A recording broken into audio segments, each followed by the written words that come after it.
Brought to you by Express Care Health and Skin Center. Get in, get out, get better.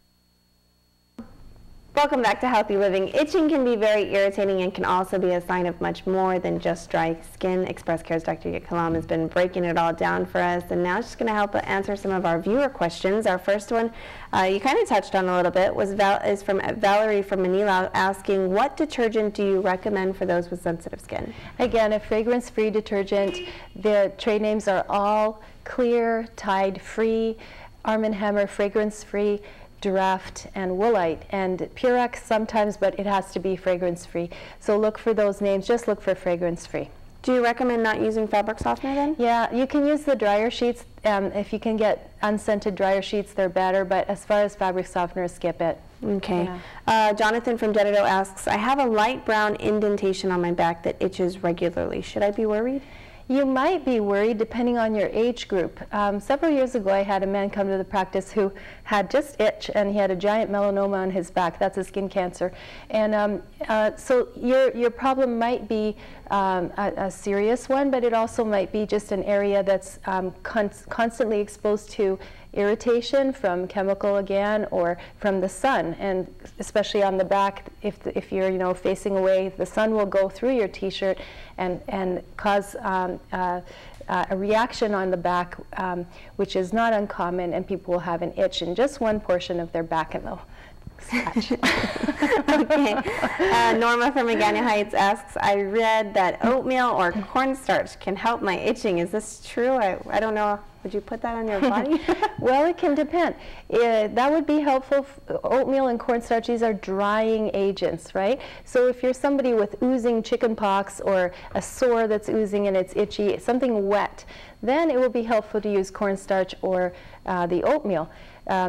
Oatmeal baths can be helpful for children with eczema, but again, that's within the bath where you're already wet and so kind of soaking in. But as far as cornstarch on skin, it can make it worse because you're just making it even more dry. The exception would be somebody who has a fungal infection. Again, that tends to be a wet infection, maybe under the breasts or in the armpits or below the waistline. If they've got a little bit of a tummy, they're going to have some irritation. They'll be putting cornstarch powder on that to try to dry it out. The best for that would be just let it air out if you can. Okay, sounds good.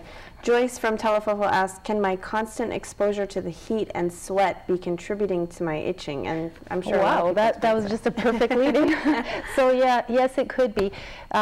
Commonly here on Guam, people will have what's known as jaff or a fungal infection, especially if they are diabetic, and they will have a lot of itch and not a lot to see, where just little white spots or a little pink when they get very, very warm. You'll see that pinkness on their skin, and they actually have a fungal infection, and we can treat that with shampoo. Please don't use Selsun Blue, but we can use a different shampoo called Nizoral, and we can treat them with tablets to calm that down.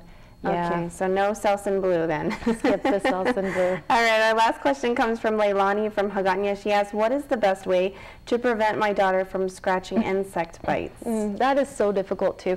Oftentimes if you tell people don't scratch, it's like telling them don't blink. It's really hard not to do it because it's such a powerful signal from your brain to scratch. And so to help your daughter, you can clip her nails, at least teach her to rub rather than dig.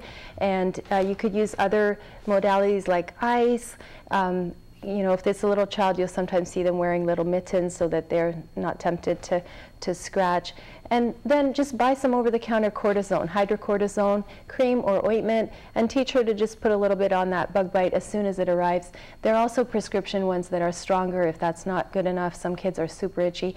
And the last thing would give her an oral dose of Benadryl. The topical Benadryl cream is really pretty useless for most people. Let's just take an oral Benadryl and put a little cortisone on the bug bite. Good to know. Yep. And I wanted to ask this for one of my coworkers. He got stung by a bee the other day on his finger, and it is super itchy. Super itchy. What should he put on it? Yes, let's ice that. Ice, because that will take the swelling down. What's itchy there is the swelling, and by reducing the swelling, the itch will go down.